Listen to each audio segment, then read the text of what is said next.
जय। जय सच्चिदानंद भगवान की जय। सत्य जय जय धर्म की जय।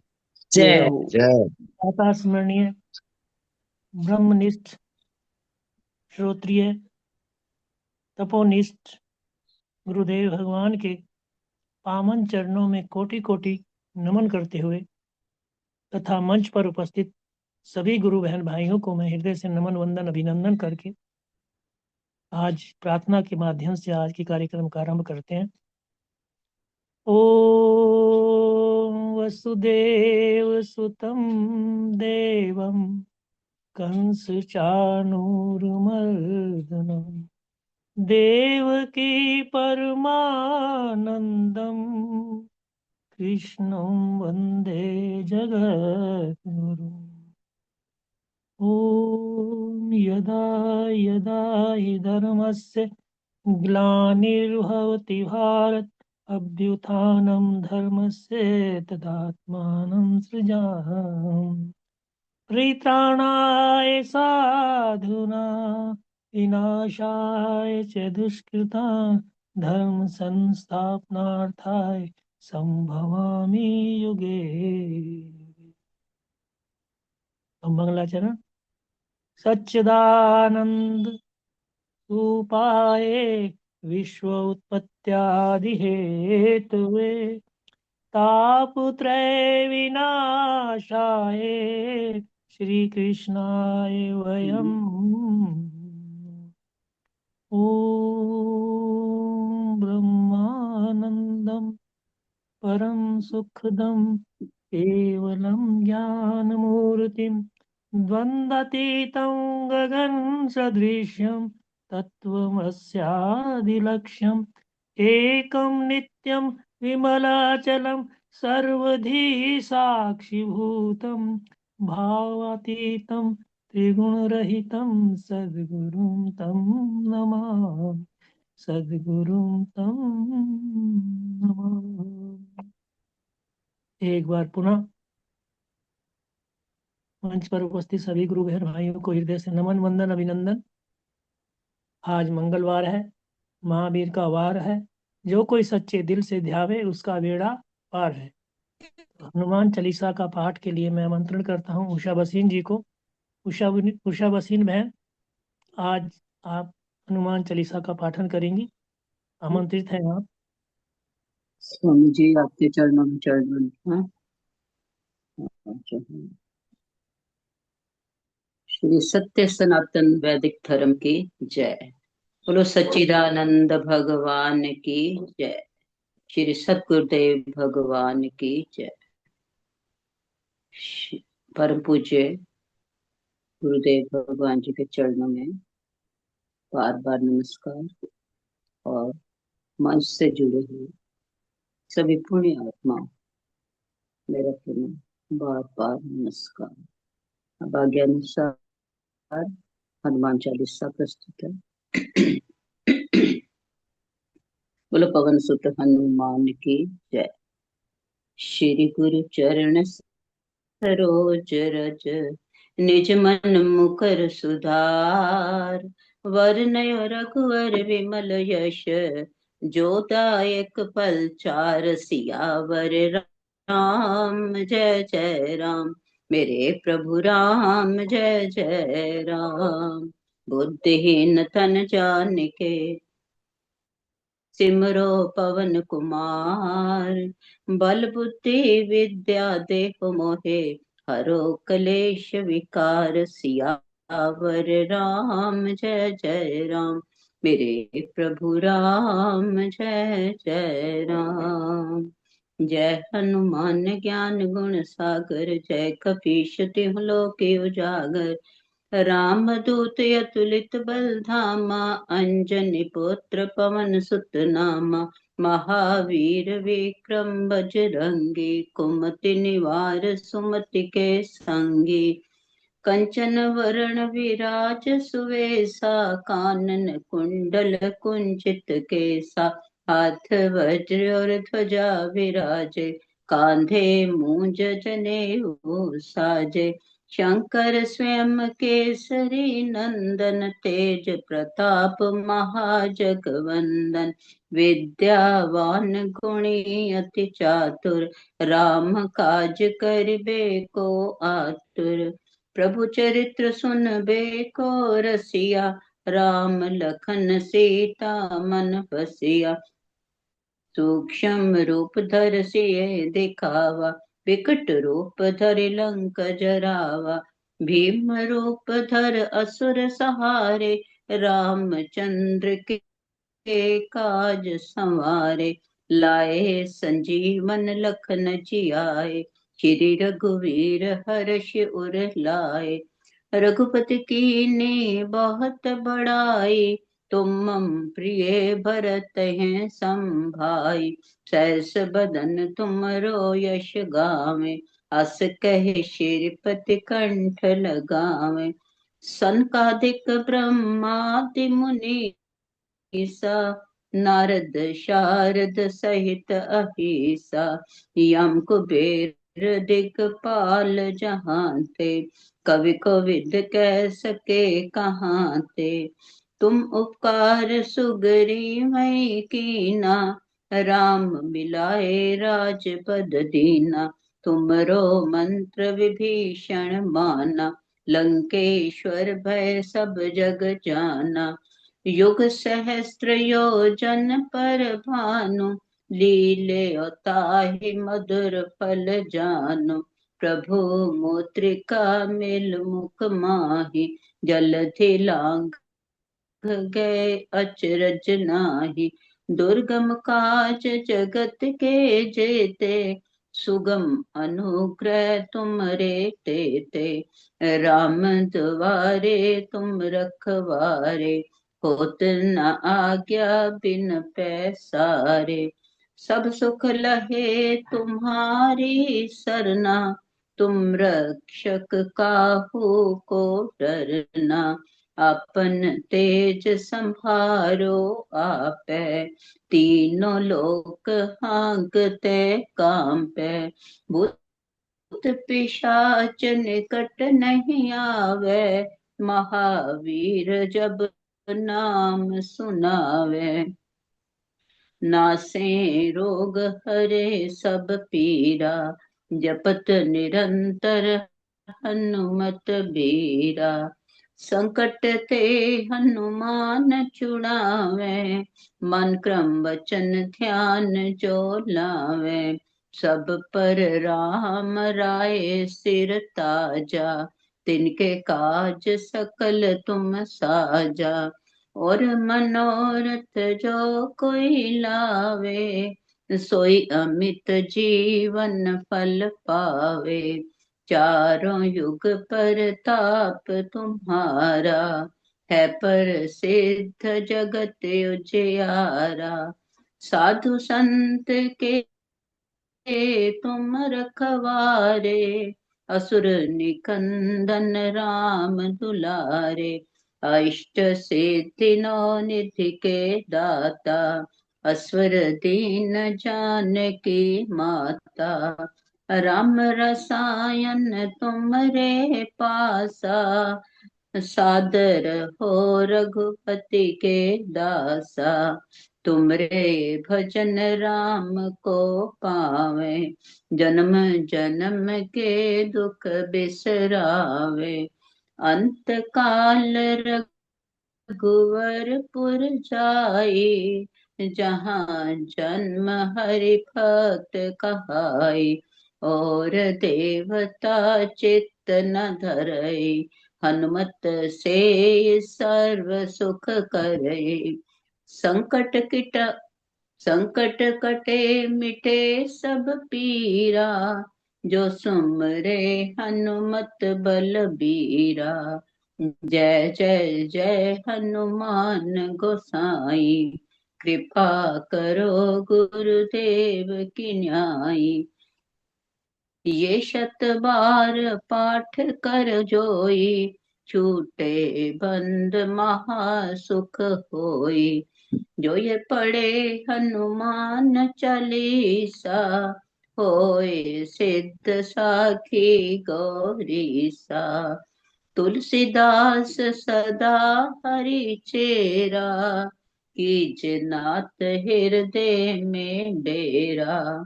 पवन ये तन्य संकट हरन, मंगल मूरत रूप। राम लखन सीता सहित, हृदय बसो सुर भूप। सियावर राम जय जय राम, मेरे प्रभु राम जय जय राम। करो कल्याण सीताराम। जय श्री राम, सबको जय श्री राम। बहुत सुंदर। बहन जी, आपको बहुत बहुत धन्यवाद। आपने बड़े ही भाव से हनुमान चालीसा का गायन किया।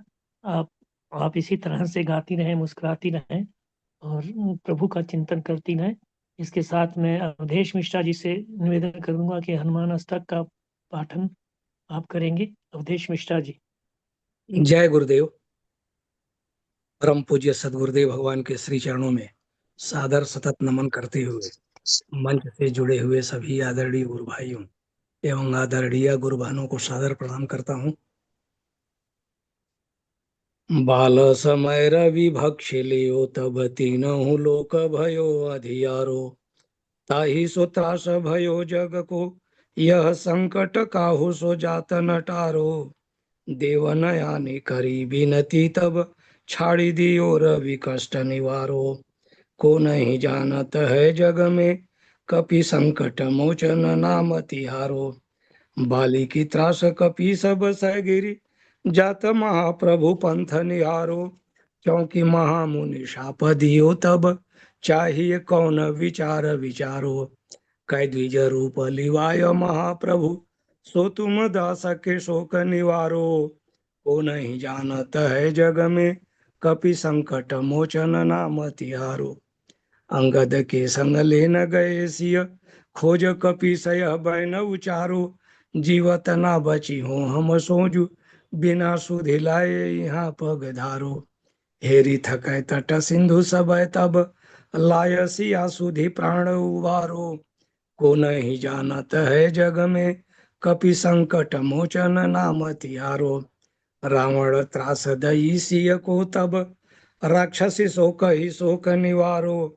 ताहि समय हनुमान महाप्रभु, जाय महारजनी चर मारो। चाहत सिया शोक सुहागिसु, दय प्रभु मुद्रिका शोक निवारो। को नहीं जानत है जग में, कपि संकट मोचन नाम तिहारो। बान लाग्यो उर लक्ष्मण के, तब प्राण तजय सुत रावण मारो। लई गृह वैद्य सुखेन समेत, तब गिरि द्रोण सुबीर उपारो।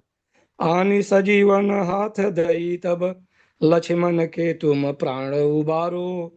को नहीं जानत है जग में, कपि संकट मोचन नाम तिहारो। रावण युद्ध जानकियो, तब नाग की फांस सब सिर डारो। श्री रघुनाथ समेत सभय दल, मोह भयो यह संकट भारो। आने खगेश तब हनुमान जु, बंधन काटी सूत्रास निवारो। को नहीं जानत है जग में, कपि संकट मोचन नाम तिहारो। बंधु समेत जब ही रावण, लई रघुनाथ पताल सिधारो। देवहि पूजी भली विधि सो बलि, देव सभय मिली मंत्र विचारो। जाय सहाय भयो तब ही, अहि रावण सैन्य समेत संहारो। को नहीं जानत है जग में, कपि संकट मोचन नाम तिहारो। काज किए बड़ देवन के तुम, वीर महाप्रभु देख विचारो। कौन सो संकट मोर गरीब को, जो तुम सो नहीं जात है टारो। वेगी हरो हनुमान महाप्रभु, जो कछु संकट हो हमारो। को नहीं जानत है जग में, कपि संकट मोचन नाम तिहारो। लाल देह लाली लसै, अरुधर लाल लंगूर। वज्र देह दानव दलन, जय जय जय कपिसूर संकट मोचन हनुमान जी महाराज की जय। बजरंगबली की जय। जय हनुमान जी की जय। जय। बहुत सुंदर। अवधेश कुमार मिश्रा जी, आपको नमन। बहुत ही सुंदर ढंग से आपने हनुमान अष्टक का पाठन किया। धन्यवाद, बहुत बहुत धन्यवाद। और मैं निवेदन करूंगा रामतार गुप्ता जी से कि वो गुरुदेव की अमृतमयी वाणी का जो है जो श्रवण हम सबको कराएं। जी भाई साहब, अभी लगा रहा हूँ। जी जी। जय गुरुदेव। आवाज आ रही है आज? हाँ जी, आ रही है जी। अच्छा, कल मैंने वो हैंड रेज करा था ना, वो जी इसलिए करा था। वो इसलिए करा था कि मैं करूँ कि आज से मैं अब रोज जुड़ जाऊंगी 8 बजे, क्योंकि कुछ था मेरा वो हो गया पूरा 31 दिसंबर तक, इसलिए मैं रोज अब जुड़ पाऊंगी, इसलिए हैंड रेज करा था। जी, धन्यवाद, बहुत बहुत धन्यवाद जी। जय धन्यवाद। गुरुदेव, जय गुरुदेव, जय गुरुदेव। गुरुदेव भगवान की दिव्य अमृतमयी वाणी में आज हम श्रवण करेंगे अमरकंटक प्रवचन 11 भाग 1। श्री राम जय जय राम।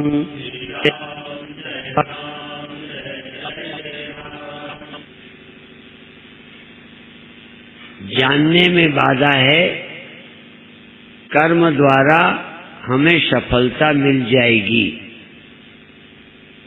इसलिए सारी शक्ति हम कर्म में लगा रहे हैं। कर्म के बिना व्यवहार नहीं चलेगा। कर्म आवश्यक है, पर कर्म प्रभु पाने के लिए आवश्यक नहीं है।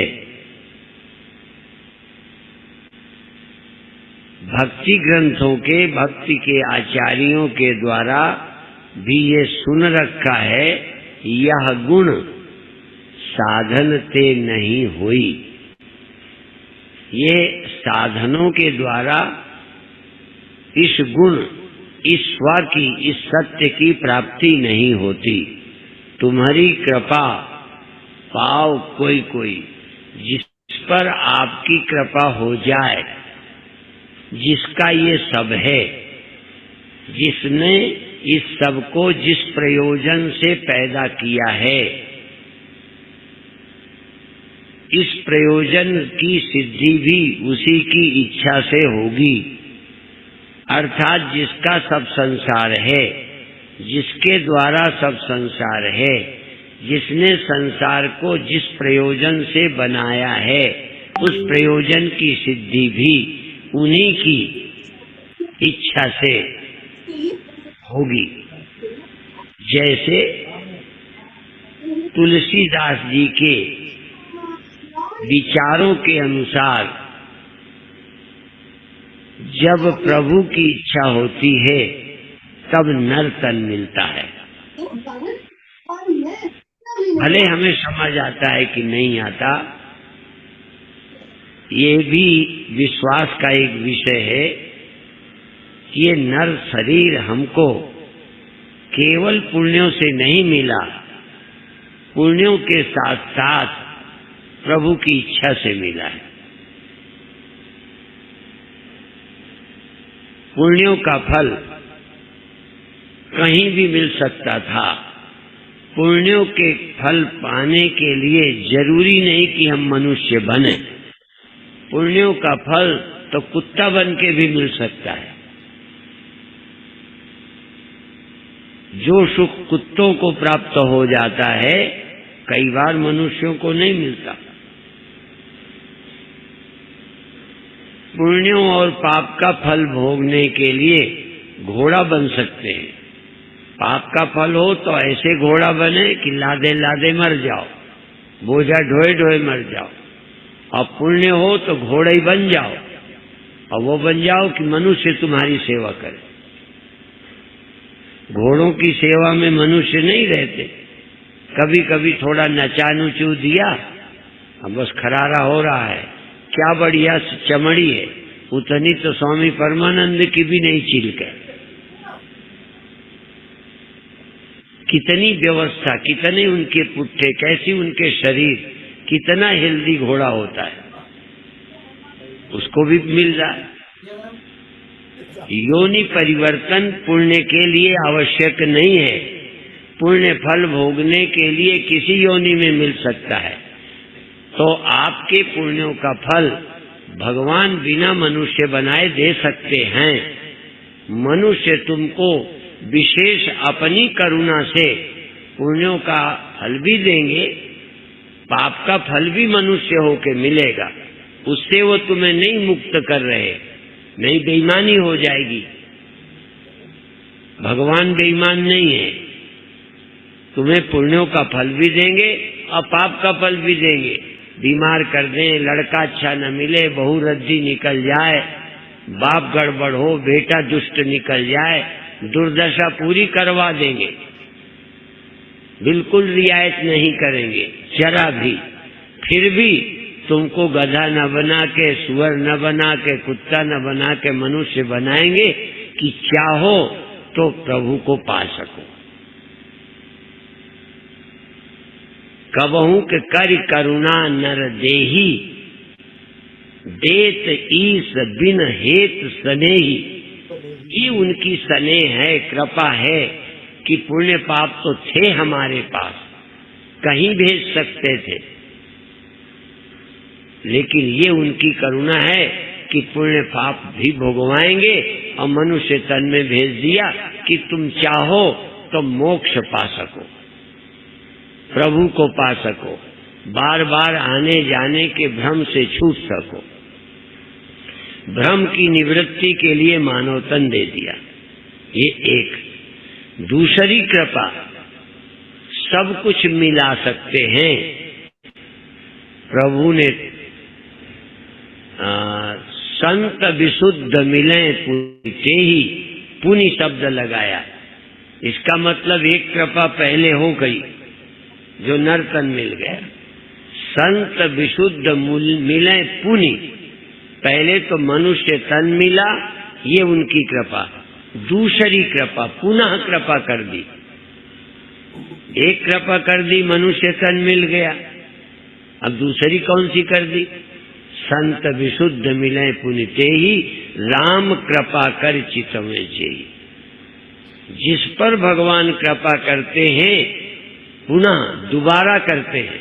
एक बार तो कर चुके, सब पे कर चुके, अब दूसरी पुनः वाली ये है कि किसी किसी पर कर दी कि अच्छे संत मिल गए, नहीं ठग मिल जाएंगे, श्रद्धा ही खत्म हो जाएगी। संत विशुद्ध मिले पुनि ते ही, फिर विशुद्ध संत मिले तो ईश्वर की दूसरी कृपा है। अब तीसरी कृपा है कि कथा में मन लग जाए, वो चाहे तो लगेगा।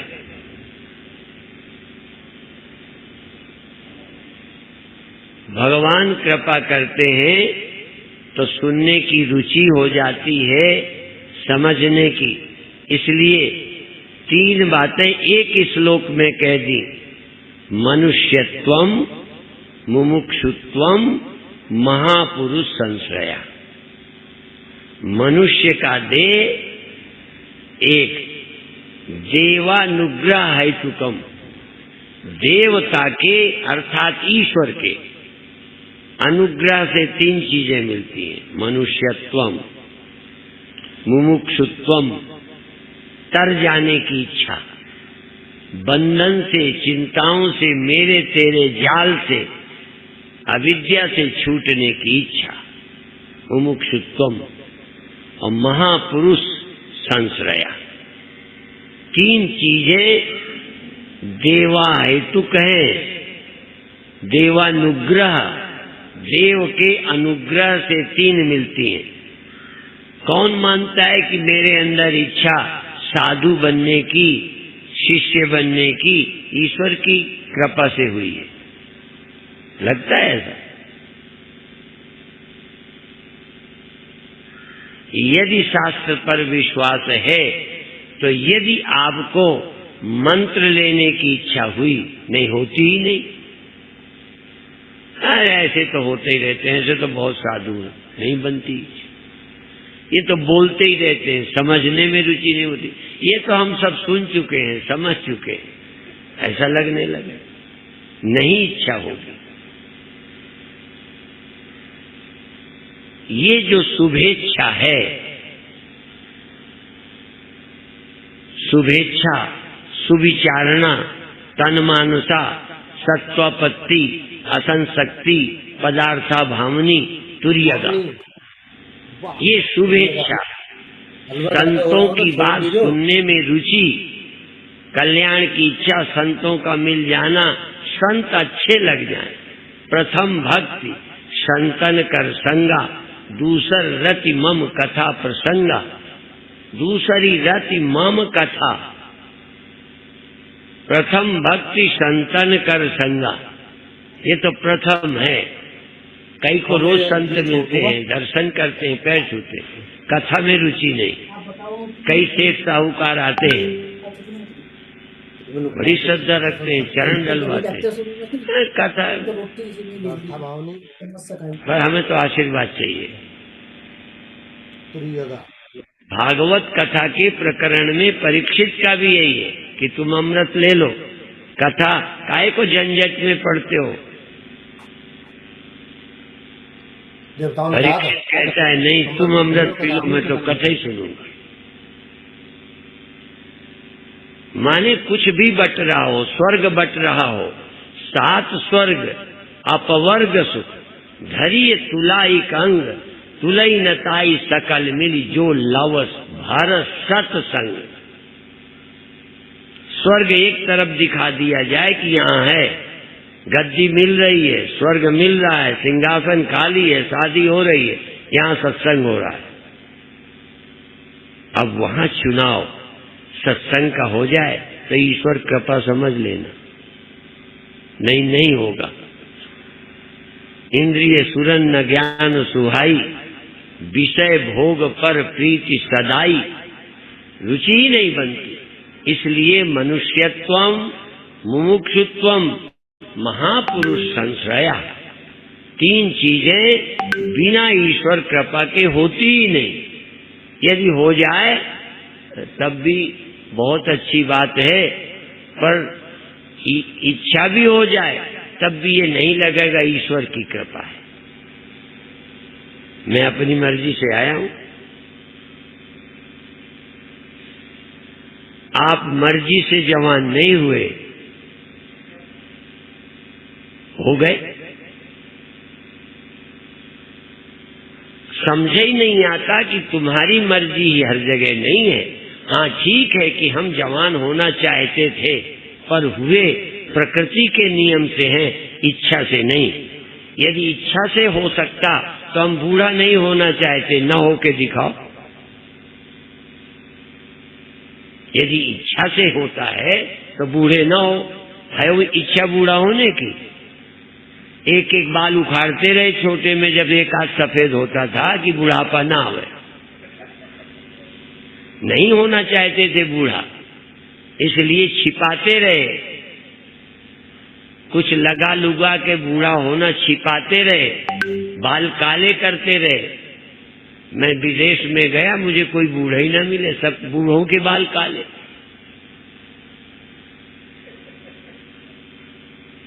अभिप्राय ये है कि जवान जरूर हुआ, मेरी इच्छा भी थी, कब इच्छा से जवान नहीं हुआ।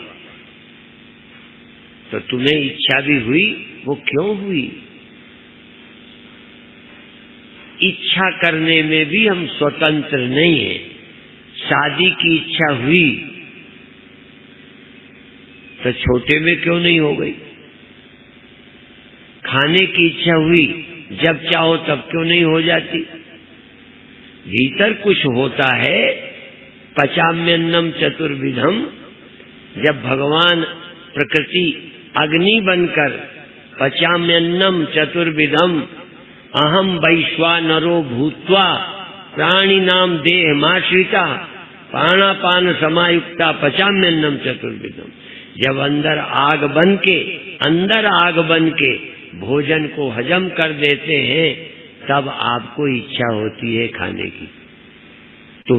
तुम्हारी इच्छा है कि तुम्हें इच्छा हो, ये योजना उनकी है। इच्छा न होती, भूख न लगती, न खाते, शरीर ही न बढ़ता। ये भूख लगे, इस भट्टी में रस रक्त बने, ये योजना उनकी है। और तुम चाहो जवान हो जाओ, ये भी योजना उनकी। तुम न चाहो फिर भी बूढ़े हो, ये योजना उनकी। चाहो भी नहीं और हो, क्यों? क्योंकि जब तक तुम इच्छा पूर्ति करने में असमर्थ नहीं पाओगे, तब तक समर्थ की खोज नहीं कर सकते। असमर्थता का दर्शन, अल्प शक्ति का दर्शन, अल्प सामर्थ्य, अल्पज्ञ, अल्प ज्ञान होगा, तब तुम किसी समर्थ की तलाश करोगे।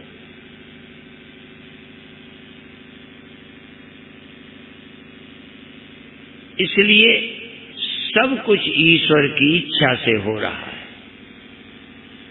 पर ये समझने के लिए भी ईश्वर ही इच्छा करे तो समझ आएगा कि सब ईश्वर ही करते हैं। नहीं समझ आता, समझाए समझाए हार जाए, अपनी इच्छा आगे आती है, ये मेरी इच्छा है। भाई, प्रभु की कोई योजना है, उसकी कोई इच्छा है, उसकी सफलता ही तो मेरे जीवन की सफलता है। वो मनुष्य बनाकर, संत मिलाकर, कल्याण की इच्छा देकर, मृत्यु दुख का अनुभव कराकर, जिज्ञासा रास्ता बदलने के लिए मजबूर कर रहे हैं। वो मजबूर करते हैं, हमें नहीं समझ आता, क्योंकि वो दिखाई नहीं देता। पति यदि डांटता है तो दिखाई देता है, बाप यदि बेटे को डांटता है तो दिखाई देता है कि पिताजी मुझे मन की नहीं करने देते। पर भगवान भी हमें मजबूर करता है, नजर आता है। क्योंकि वो नजर ही नहीं आता, इसलिए उसका दबाव भी नजर नहीं आता। नजर आने वाले का सब कुछ नजर आता है, नजर न आने वाले की इच्छा, उसकी कृपा भी नजर नहीं आती। कई लोगों को तो अपने माँ बाप की इच्छा ही नजर नहीं आती, उनका प्यार नजर नहीं आता, नहीं नजर आता। पिता की डांट समझ आती है, दया समझ नहीं आती। ऐसे ही आप लोगों को भगवान नजर नहीं आता, भगवान की कृपा करुणा नजर नहीं आती। और ये जो थोड़ा आप कहते हो काम आदि, ये भी भगवान ने दुनिया चलानी है, और दुनिया चलाएंगे तो ही ज्ञान की जरूरत पड़ेगी। अच्छा, कल्पना करो न दुनिया हुई, पैदा ही नहीं हुए कोई आदमी, अब क्या जनाओगे, किसे जनाओगे? अब मान लो तुम पैदा हो गए, तुम्हें जनाएंगे, आगे ये ज्ञान सत्संग कब तक चलेगा? जब दुनिया नहीं होगी तब भी स्वामी परमानंद की कथा चलेगी। बोलिए, तो दुनिया कैसे चलेगी? ऐसे जैसे चल रही। शादी करोगे, काम होगा, भूख लगेगी, शरीर होगा, जवानी आएगी, शादी कर पाओगे, बच्चे होंगे, दुनिया होगी, संत होंगे, दुख होएगा, तो कथा चलेगी।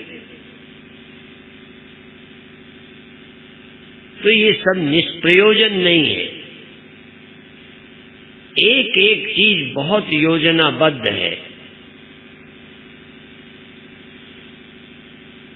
कैसे कैसे भगवान पेट में बच्चा बनता है, कैसे निकलने का टाइम निश्चित है।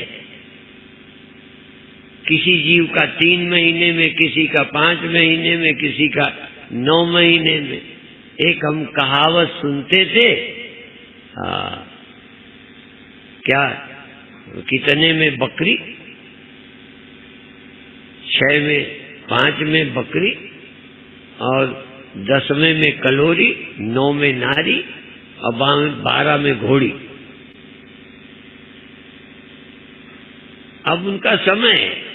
12 महीने में घोड़ी बच्चा देती है, 9 महीने में स्त्री, 10 महीने में गाय, 11 में भैंस और 5 में या 6 में बकरी, मुझे याद नहीं। भाव समझ लो। मैं गलती कर सकता हूं, भगवान का विधान तो गलत नहीं है। और कई की जिंदगी, आज कई कीड़े पैदा होंगे, आज ही जवान हो जाएंगे, आज ही बूढ़े हो जाएंगे, आज ही मर जाएंगे। इतनी जिंदगी हमारे लिए वो एक दिन का जिंदगी है, क्योंकि हम बहुत दिन जीते हैं। पर ब्रह्मा के लिए हम लोग क्या मच्छर नहीं है?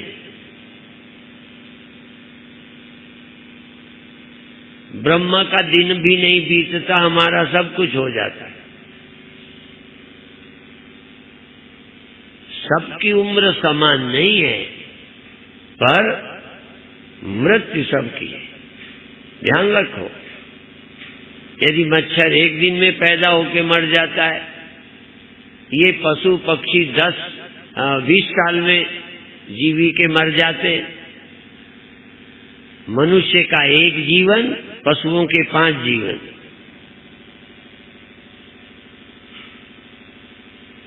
और मनुष्यों के कितने जन्म और ब्रह्मा का 1 दिन।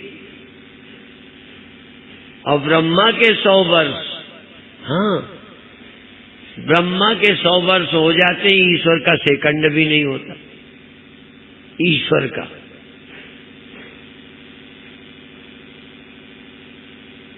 ये सारी दुनिया कैसे चल रही है, और सबका कुछ सेकंड भी हो जाता होगा। ब्रह्म का कभी भी समय ही नहीं हुआ। ब्रह्म का ना प्रारंभ है, ना अंत है, और ना ब्रह्म को समय छूता है। अंत में चौपाई से बता दूं,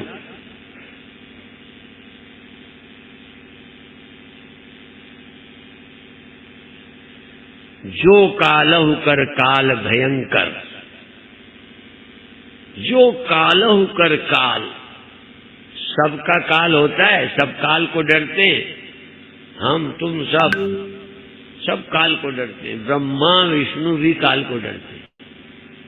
काल किसी को प्यारा नहीं लगता। अच्छा ये बताओ, 1 दिन वाली उम्र वाले तो काल को डरते हैं, 100 वर्ष वाले काल को तो नहीं डरते। 100 वर्ष जिनकी उम्र है उनका तो काल नहीं होता ना। इस 100 वर्ष का मतलब उनका भी काल होता है। ब्रह्मा विष्णु का भी काल होता है, सबका काल है। इसलिए ये क्या करते हैं, विचारे। विचारे बताओ, हम विचारे, सब विचारे। सुमिरत जाहि शारदा शंकर, जो कालहु कर काल भयंकर। जो कालों का भयंकर काल है, काल को भी जो खा जाता है। काल जिसके सामने डरता है, अब तुम कल्पना भी नहीं कर सकते, समय भी डरता है। जो कालहु कर काल भयंकर, सुमिरत जाहि शारदा शंकर। जिसका सुमिरन शारदा को भी करना पड़ता है, जिसका सुमिरन शंकर को भी करना पड़ता है, सिर्फ मूर्ख मनुष्य को नहीं करना पड़ता। मैं व्यंग में कह रहा हूं, जिनके स्मरण के बिना शारदा स्वयं शारदा नहीं होती, जिनके सुमिरन के बिना शंकर भी शंकर नहीं हो पाते, जिनके सुमिरन के बिना राम राम नहीं हो पाते, जिनके सुमिरन के बिना कोई गुरु गुरु नहीं हो सकता, जिसके सुमिरन के बिना कोई जीव शिव और मुक्त नहीं हो सकता, उसका सुमिरन ही एक रास्ता है। पर ये मेरा सुमिरन कहना आम लोगों की तरह नहीं है, क्योंकि ऐसे तो सारे लोग कर ही रहे हैं। जो कालहु कर काल भयंकर, जो कालों का काल है, महाकाल है, उसका सुमिरन शारदा शंकर करते हैं, उसी का सुमिरन हम करते हैं। और सुमिरन करते करते सोई जाने जे देव जनाई, जानत तुम्हें तुम्हें हो जाई, उसका सुमिरन करते हैं, वही हो जाते हैं। देह बनकर आए थे, सुमिरन तो देह करता नहीं, सुमिरन तो इंद्रियां करती नहीं, सुमिरन तो मन करता नहीं, सुमिरन तो जरूरत जीव की है। जीव मन इंद्रियों देह में बंधा हुआ दुख मौत परिच्छिन्नता का अनुभव करता है, इसलिए जीव को सुमिरन की जरूरत है। और जीव जहाँ शिव का सुमिरन करता है तो जीवो हम न रहकर शिवो हम हो जाता है। देहो जय गुरुदेव जी, जय गुरुदेव। जय गुरुदेव स्वामी जी। जय गुरुदेव। जय गुरुदेव स्वामी जी। नागपाल जी जय अनम्यूट कीजिए नागपाल जी।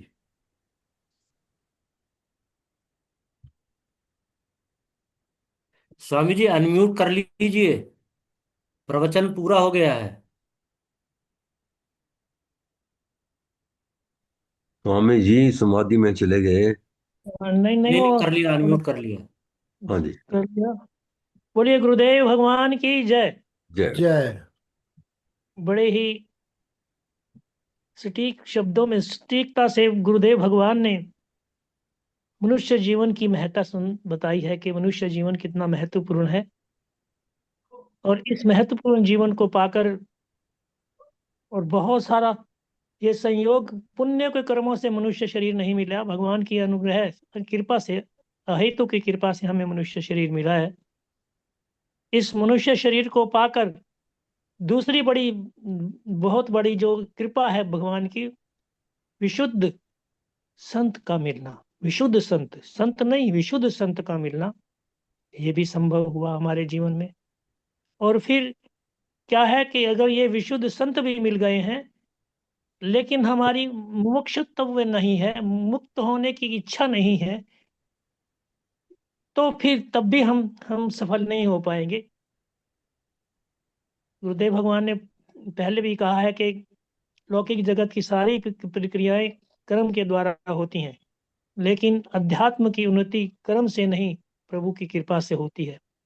वो कृपा जिन पर होती है, ये सब मिल जाता है तो गुरु कृपा होती है, पर गुरु कृपा हो जाने, गुरु कृपा प्रभु कृपा हो जाने के बाद भी जब तक हमारे अंदर मुमुक्षुता नहीं है, मुमुक्षुपन नहीं है, जिज्ञासु होना अलग बात है। मैं अब ये छोड़ूंगा कमल किशोर जी के ऊपर कि वो भेद बताएं कि जिज्ञासु और मुमुक्षु में क्या अंतर है, ये इन दोनों में क्या भेद, निश्चित रूप से भेद है, और वो क्या भेद है वो अपने अभिव्यक्ति में अगर संभव हो तो बता पाए। और निश्चित रूप से गुरुदेव भगवान कहते हैं कि जब जब जब व्यक्ति जो है मुमुक्षुता आती है तो प्रभु मनुष्य जीवन जो है सार्थक तभी सिद्ध होता है जब सारी कृपाएं होने के बाद अपनी कृपा अपने ऊपर नहीं होती। तो अपने ऊपर कृपा का अभिप्राय ये है कि हमारे अंदर वो प्रबल जिज्ञासा हो, पर अगर मुक्त होने की कल्पना हो तो निश्चित रूप से भगवान की कृपा का अनुभव हो सकता है। गुरुदेव कहते हैं कि सब हो रहा है, सब गुरु कृपा से नहीं, भगवान की कृपा से हो रहा है। एक शब्द और आया, सिमरन सिमरन सिमर सिमर सुख पाइए। तो ये सिमर शब्द का क्या अर्थ है? गुरुदेव ने बताया कि सिमर सिमर जो हम कहते हैं ये वो शब्द नहीं, मैं सिमर सिमर क्या कहना चाहता हूँ सिमर, तो इसको भी स्पष्ट करने की कोशिश करेंगे हमारे कमल किशोर पांडे जी। अगर अच्छा होगी तो मैं इन सबको भी स्पष्ट करूंगा, क्योंकि ये मेरे मन में ये सुनते सुनते ये भाव इकट्ठे हुए हैं। अब तो मैं कमल किशोर पांडे जी से निवेदन करूंगा कि वो अपनी आज के प्रवचन अपनी अभिव्यक्ति प्रदान करने की कृपा करें। जय गुरुदेव। जय गुरुदेव। स्मरणीय आत्मस्थ श्री सदगुरुदेव भगवान के श्री चरणों में कोटिशा प्रणाम बंदन। आज की सर चर्चा में सहभागी आदरणीय गुरु भाइयों एवं गुरु बहनों को हृदय से नमन। जैसा कि गुरुदेव के प्रवचन में है कि निष्काम कर्म से चित्त शुद्धि होती है और जब चित्त शुद्ध हो जाता है तब हमको आत्मबोध होता है। सकाम कर्म से सांसारिक वस्तुओं की प्राप्ति तो हो सकती है पर आत्मबोध कर्म द्वारा नहीं होता। मानस में तुलसीदास जी ने लिखा, ये गुण साधन ते नहीं हुई, तुम्हारी कृपा पाव कोई कोई। भक्त ग्रंथों में बताया गया, गुरुदेव कह रहे हैं कि आत्मबोध या परम सत्य को भजन कीर्तन या कर्म कांड उपासना मात्र से प्राप्त नहीं किया जा सकता। इसकी प्राप्ति परमात्मा की कृपा से ही संभव है। वो परमात्मा जो सृष्टि का रचयिता, पालन करता और संहार करता है और इस सृष्टि के कण-कण में जो व्याप्त है, वो मायापति जब कृपा करता है तभी जीव को उत्तम गति की प्राप्त होती है। तुलसीदास जी ने रामचरितमानस में ये भी लिखा है कि कबहु करि करुणा नर देहि, देत ईश बिन हेतु सनेहि। जब भगवान अहेतु की कृपा करते हैं तब ये मानव शरीर हमें प्रदान करते हैं। ये मानव शरीर अपने पुण्य और प्रभु इच्छा से प्राप्त होता है, दोनों जब होते हैं। केवल पाप और पुण्य का फल तो मानवेतर अन्य योनियों में पैदा होकर भी भोगा जा सकता है। पुण्य का फल जब भगवान देते हैं तब किसी धनी परिवार में कुत्ता बनकर भी अच्छा पालन पोषण होने से प्राप्त हो जाएगा, और पाप का फल अत्यधिक परिश्रम करके भी, घोड़ा बना करके भी तुम्हें भुगतवा देंगे। यद्यपि पाप और पुण्य का फल मानव बनाकर भी भगवान भुगतवा सकते हैं, जैसे आदि शारीरिक रोग, व्याधि, मानसिक रोग, या हमारे परिवार में हमारे किसी सदस्य को हमारे प्रतिकूल बनाकर हमारा पाप का फल भुगतवा देंगे। लेकिन जब प्रभु की इच्छा होगी तब वो मनुष्य शरीर बनाएंगे कि इस मनुष्य योनि में वो मेरी प्राप्ति कर सके। तो मेरी प्राप्ति कर सकते हो, मुझ तक पहुंच सकते हो, मोक्ष प्राप्त कर सकते हो। फिर गुरुदेव कहते हैं दूसरी कृपा। ये तो पहली कृपा मैं समझती है, पहली कृपा जो है वो साधारण कृपा है, लेकिन उससे ऊंची कृपा है वो दूसरी कृपा। वो ये राम कृपा कर चितवहि जेहि, संत विशुद्ध मिलहि पुनिते ही। जब भगवान उससे बड़ी कृपा करते हैं तो उसको पुनि, गुरुदेव ने पुनि 2 बार कहा, यानी पुनि उसे दोबारा जब मिलते हैं तो विशुद्ध संत से दूसरी कृपा करके मिला देते हैं, श्रोति ब्रह्मनिष्ठ सदगुरु से मिला देते हैं। और फिर है कि जब तीसरी और अंतिम कृपा, ये उससे भी बड़ी है कि जब परमात्मा हमारे अंदर मुमुक्षा जागृत कर देंगे, जिससे हमारा मन सत्संग, ध्यान, जप, तप, मंत्र जाप में लग जाएगा। यानी मनुष्योत्तम मुमुक्षोत्तम महापुरुष संशया। जब प्रभु कृपा करेंगे तो हम जिज्ञासु बना देंगे। अब जिज्ञासु और मोक्ष का भी समय नहीं है, फिर कभी या तो आप ही इसको व्याख्या कर देंगे, वैसे समय लगेगा। देवानुग्रह तुकम, यानी देवानुग्रह मतलब भगवान की कृपा हुई तब हमें अपने कल्याण की भावना जागृत हुई, मानव शरीर मिला और तरने के लिए साधन करने में रुचि हुई। फिर सदगुरुदेव पूछते हैं कि कितने लोग ऐसे हैं जो ये मानते हैं कि मोक्ष की इच्छा हमें भगवत प्रेरणा से हुई है। नहीं तो तुम कहते हो ऐसे तो संत मिलते ही रहते हैं पर उनमें श्रद्धा नहीं होती। यदि भगवान की कृपा नहीं होती, गुरुदेव ज्ञान की 7 भूमिकाएं बताते हैं, शुभेच्छा, सुविचारण, कर्मांसा, सत्वापत्ति, शक्ति, पदार्थाभावी, तुर्यगा। ये क्रम से है। शुभेच्छा माने अक्षर पैदा हो जाए, सुविचारणा माने उसी के विचार चलने लगे, तन्मानसा माने तद्रूप उस मन हो जाए, सत्वापत्ति माने लगभग अप्रोक्षानुभूति की तरह यह दूसरा, तो सत्य यानी सत्य समझ में आ जाए, सत्य क्या। असंशक्ति माने आसक्ति खत्म हो जाए, पदार्थाभावनी माने यहाँ पर जितने पदार्थ हैं उनमें सब ब्रह्म भी दिखाई पड़ने लगे, और तुरिया माने त्रिगुणातीत हो जाए। तो पहली शुभेच्छा अपने कल्याण के लिए स्थित प्रज्ञ ब्रह्मनिष्ठ संत मिल जाने की इच्छा पैदा हो। इसके बाद गुरुदेव कहते हैं कि गोस्वामी तुलसीदास जी ने नवदा भक्ति के लक्षणों में बताया है, प्रथम भक्ति संतर संग, दूसरी रतिमम कथा प्रसंग। कई लोग प्रथम भक्ति तो रखते हैं, संतों के दर्शन करते हैं, दक्षिणा देते हैं, चरण डलवाते हैं, पर कथा सत्संग में रुचि नहीं रखते हैं। श्रद्धा से आशीर्वाद लेते हैं पर गुरुदेव का सत्संग नहीं सुनते हैं। गुरुदेव खुद बताया करते हैं कि हमारे यहाँ ऐसे श्रद्धालु आते हैं, ऐसे आते हैं लोग जो कमरा बनवाने के लिए 1 लाख रुपए दे जाएंगे, लेकिन मेरा सत्संग की कैसेट नहीं ले जाएंगे। वो कहते हैं कैसेट आप ही सुनो अपनी, ढंग में कहते हैं गुरुदेव। तो वे केवल भौतिक उपलब्धियों की उन्नति के लिए संतों के पास जाते हैं, वो जिज्ञासु भी नहीं है और वो मोक्ष भी नहीं है। यही प्रसंग भागवत सुनने के लिए राजा परीक्षित के साथ भी हुआ। कथा सुनने की झंझट में बहुत बड़े लोगों ने उनसे कहा अमृत पी लो, आशीर्वाद ले लो, लेकिन परीक्षित विवेकी राजा थे। उन्होंने कहा हमें अमृत नहीं पीना, हमें तो भागवत की कथा ही सुननी है और मोक्ष प्राप्त करना है। फिर गुरुदेव ने तुलना बताई, जैसा कि मानस में आया है, तात स्वर्ग अपवर्ग सुख धरी तुलाए कंग, तूलन ताहि सकल मिल जो लब भर सत्संग। यानी जो लब भर माने क्षण भर की सत्संग अगर जो हमें मिल जाए तो उसकी तुलना तो स्वर्ग से भी नहीं की जा सकती। एक तरफ राज्य का सिंहासन मिल रहा हो, दूसरी तरफ संतों का प्रवचन सत्संग चल रहा है, वहां अगर बुद्धि में सत्संग सुनने का भाव बन जाए, मन राजी हो जाए, तो भगवत कृपा समझना। अहंकार मत करना कि हमारी इच्छा से ऐसा हुआ, क्योंकि गुरुदेव कहते हैं मानस का इंद्रिय स्वर्ण नहीं ज्ञान सुहाई, विषय भोग पर प्रीति दृढ़ाई। गोस्वामी जी ने मानस में लिखा है कि इंद्रियों को भोगों में सुख दिखता है, भोग भोगने में रुचि होती है, इंद्रियों को ज्ञान कड़वा विष लगता है, सुनने का मन नहीं करता।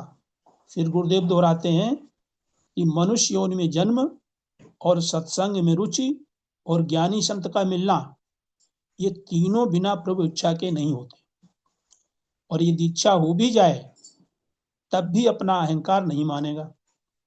अहंकार यही कहेगा कि हमने किया है, भगवान की कृपा यही इस शुभेच्छा के पीछे, ऐसा नहीं मानेंगे।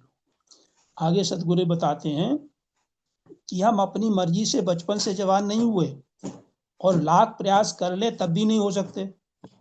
हमारी इच्छा तो थी जवान होने की, पर हमारा कोई प्रयास हमें जवान नहीं बना सकता था जब तक प्रकृति की इच्छा नहीं होती। यदि हमारी इच्छा न हो बूढ़े होने की, हम जवानी बने रहें, तो हमारी इच्छा बूढ़ा न होने की क्या पूरी हो सकती है? प्रकृति हमें जबरदस्ती बूढ़ा कर देगी। हम चाहते थे कि हमारे बाल सफेद न हो, पर क्या हम अपने बाल सफेद होने से रोक पाए? बल्कि बूढ़ा होना छिपाने के लिए बाल कृत्रिम रूप से काले करते रहे।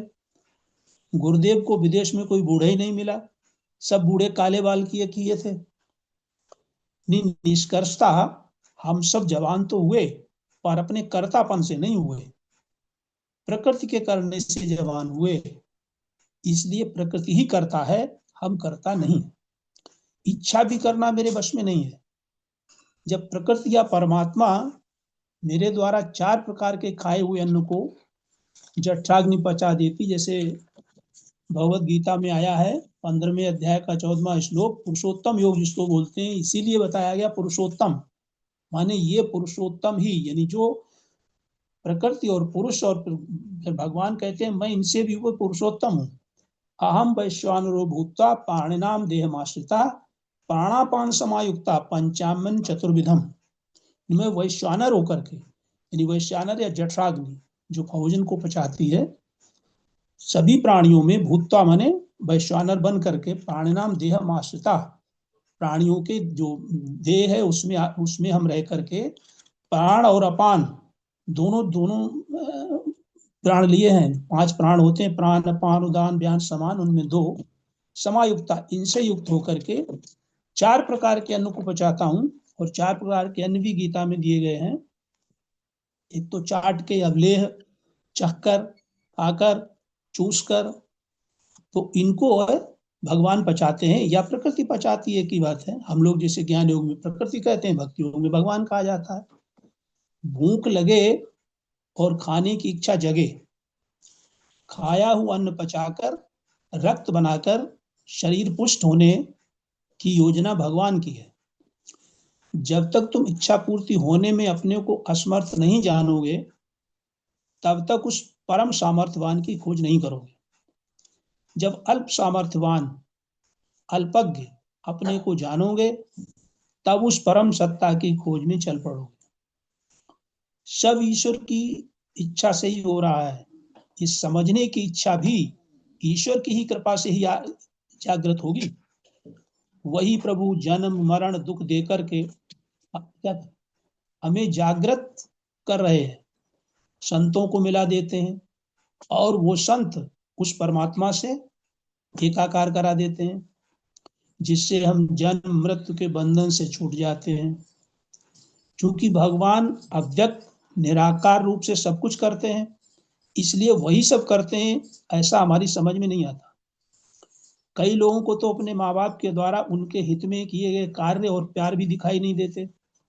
उनकी प्रताड़ना तो मालूम पड़ती है, पर उनका ममता भरा प्यार दुलार समझ में नहीं आता।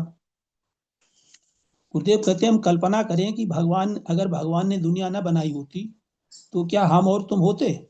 और बिना हमारे तुम्हारे कौन किसको जनाता और क्या जनाता, कैसे जनाता?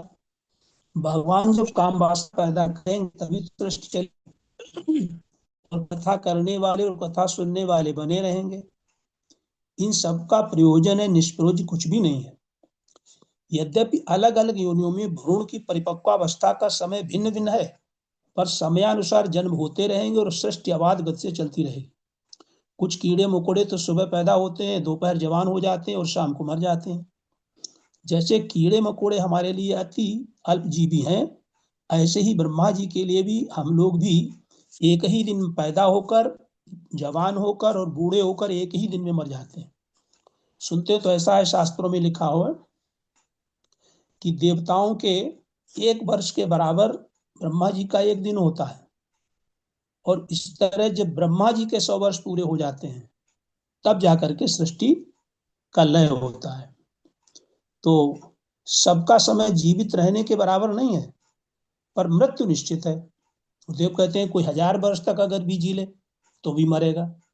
मनुष्य का 1 जीवन पशुओं के 5 जीवन के बराबर होता है।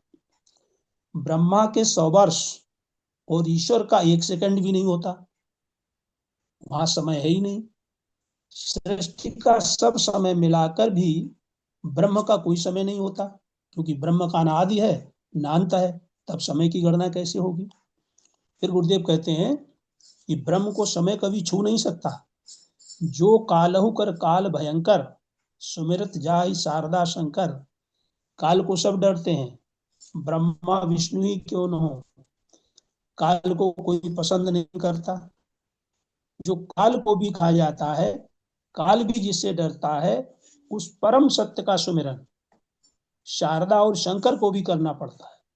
यहाँ पर सुमिरन का मतलब है स्मरण, और स्मरण वो होता है जैसे स्मृति में, जो गीता के लास्ट में जब उनको स्मृति हुई, स्थितो असंगत संदेहा करसे वचनम, तब वो स्मृति वाली बात है। क्योंकि स्मृति जब हो जाती है तो उसकी फिर विस्मृति नहीं होती, और स्मृति अगर हो गई तो विस्मृति नहीं होगी, क्योंकि विस्मृति तभी होगी जब तक स्मृति नहीं थी।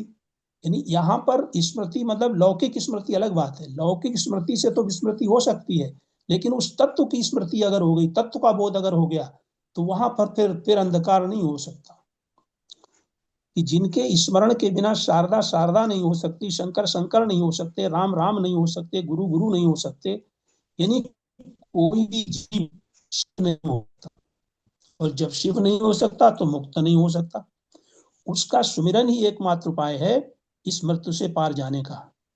पर उसका सुमिरन वो नहीं है जो सब कर रहे हैं, वैसा सुमिरन नहीं है। वैसा सुमिरन माने कर में माला फिरे और जीव फिरे मुखमाई, वो सुमिरन नहीं है। सतगुरुदेव कहते हैं कि जिनका सुमिरन शारदा और शंकर करते हैं, उसका ही सुमिरन हम करते हैं, और फिर कैसा सुमिरन बता रहे हैं, और ये भी यहाँ पर मानस का गुरुदेव ने चौपाई का सहारा लिया। सो जानहि जेहि देहु जनाई, जानत तुम्हें तुम्हें हो जाई। यानी ऐसा सुमिरन हो जो हमारे अनुभव में आ जाए, जो हमें ये मालूम पड़े कि ये पूरी सृष्टि के अधिष्ठान भी वही हैं, आश्रय भी वही माने भगवान, और मैं माने ब्रह्म, मैं ही इसका अधिष्ठान का आश्रय हूँ। उसका सुमिरन करते करते उसको जान लेते हैं और फिर तद्रूप हो जाते हैं, एक हो जाते हैं। गुरुदेव कहते हैं देह बनकर आए थे, सुमिरन तो न देह ने किया न इंद्रियां की, न मन करती है, न मन करता है, न इंद्रियां करती है, न देह करती है। जीव जन्म मरण दुख भय अनुभव करता है, इसलिए जीव को सुमिरन की जरूरत है। जब जीव शिव का सुमिरन करता है तब जीवो हम न रह करके शिवोम हो जाता है, देवोयम से सुहम हो जाता है, व्यक्ति से समष्टि सर्वोम हो जाता है। इसलिए हमें चाहिए, अब अंत में गुरुदेव फिर महत्वपूर्ण बात यही कह रहे हैं, इसलिए हमें चाहिए कि हम ईश्वर से प्रार्थना करें कि मनुष्य देह तो आपने दे दिया, इच्छा भी अच्छी हो गई, संत भी मिला दिए, अब ये कृपा कर दो कि हमारे अंदर धस जो हो जाए, हम पूर्ण हो जाए, हम मुक्ति पा जाए, हमको आत्म हो जाए। इन्हीं शब्दों के साथ मैं अपनी वाणी को विराम देता हूँ। जय गुरुदेव। बोलिए गुरुदेव भगवान की जय। बहुत ही सुंदर ढंग से आज के प्रवचन पर आपकी अभिव्यक्ति, बहुत कुछ आपने अपने शब्दों के द्वारा भी स्पष्ट किया है। बहुत बहुत धन्यवाद। सिमरन की भी थोड़ी जो आपने परिकल्पना बताई है, निश्चित रूप से मैं ब्रह्म हूँ, मैं ही ब्रह्म हूँ, मुझसे ही सब कुछ है। जब ये बात पक्की हो जाती है, निश्चय पक्का हो जाता है, दृढ़ता आ जाती है, निष्ठा हो जाती है कि मेरे अतिरिक्त ब्रह्म मेरे अतिरिक्त नहीं है, मैं ही ब्रह्म हूँ, इतना ऐसा प्रबल भाव जब जाग जाता है तो ये स्मृति निरंतर बनी रहती है। यही स्मृति ही शिव को भी रहती है, राम को भी रहती है, जो भी देवता हुए हैं उनको भी रहती है। गुरुदेव कहते हैं हमें भी यही रहती है। गुरुदेव भगवान भी अपने आप में ब्रह्मत्व का अनुभव करते हैं, तो ब्रह्मत्व का अनुभव अपने में करना ये स्मृति है। इसी तरह से बार बार सिमरन करने से, निश्चित रूप से बार बार ये बात समझ में, बार बार अभ्यास करने से स्मृति होने पर हमारे को ये स्पष्ट हो जाता है कि मैं क्या हूँ, मैं को स्पष्टता से समझने की शक्ति आ जाती है। समय हो चुका है, इसलिए मैं सुदर्शन बहन से निवेदन करूंगा। सुदर्शन बहन, आज के इस प्रवचन पर जो है समय तो ज्यादा हो गया, लेकिन समापन ही करें तो ज्यादा अच्छा है। ठीक है। सुदर्शन बहन। श्री सतगुरुदेवाय नमः। नमः। गुरु ब्रह्मा गुरुर्विष्णु गुरुर्देवो महेश्वरा, गुरु साक्षात् परब्रह्म तस्मै श्री गुरुवे नमः। सर्वे भवन्तु सुखिनः, सर्वे सन्तु निरामया, सर्वे भद्राणि पश्यन्तु, माँ कश्चित् दुख भाग भवेत्। बोलिए गुरुदेव भगवान की जय। सत्य सनातन धर्म की जय। सच्चे आनंद की जय। नमो नारायण, नमो नमो नारायण, नारायण। नमो नारायण, नमो नारायण। जय गुरुदेव। जय गुरुदेव। नमो नारायण। जय गुरुदेव।